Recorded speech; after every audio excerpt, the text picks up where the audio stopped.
পূর্ব মেদিনীপুর জেলার কাঁথি লোকসভা কেন্দ্রের দক্ষিণ কাঁথি বিধানসভা কেন্দ্রের কাঁথি ৩ নম্বর ব্লকে আজ দেশপ্রাণ মহাবিদ্যালয় তৃণমূল ছাত্র পরিষদ ইউনিট আয়োজিত ধর্মতলা চলো ২১শে জুলাই এই স্লোগানকে সামনে রেখে প্রস্তুতির সভা করা হয়।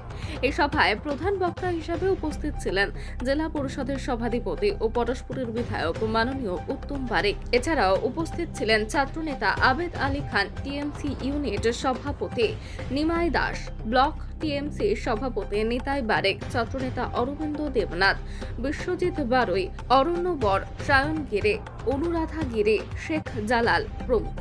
২১শে জুলাই কেন পালন করা হয় ছাত্রছাত্রীদের সামনে তুলে ধরেন সভাধিপতি উত্তম বারেক।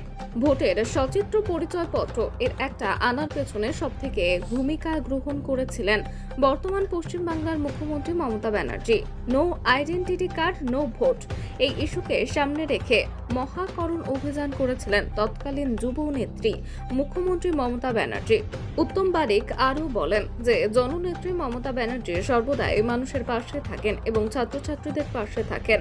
ছাত্র সমাজের কাছে মুখ্যমন্ত্রী আন্দোলনের কথা তুলে ধরলাম। আগামী ২১শে জুলাই সবাইকে একসঙ্গে ধর্মতলা যেতে হবে এবং জননেত্রী মমতা ব্যানার্জি কি বক্তব্য দিচ্ছেন তা শুনতে হবে এবং অক্ষরে অক্ষরে পালন করতে হবে। এই সমাবেশে প্রায় হাজার খানেক ছাত্রছাত্রী উপস্থিত। ছাত্র নেতা আবেদ খান বলেন যে ২১শে জুলাই আমাদের কাছে আবেগের মতো ধর্মতলা যেতে হবে এবং জননেত্রী মমতা ব্যানার্জি বক্তব্য শোনার জন্য অধীর অপেক্ষায় আছে। আমি এই বুথের ভোটার, আমি এই লাইনে দাঁড়িয়ে ভোট প্রদান করব। আজকে প্রত্যেকের কাছে ভোটার আইডেন্টিটি কার্ড আছে তো? আছে? আজকে যে ভোটার আইডেন্টিটি কার্ডটা আপনাদের কাছে বা আছে এবং আজকে যে নির্বাচন হয়,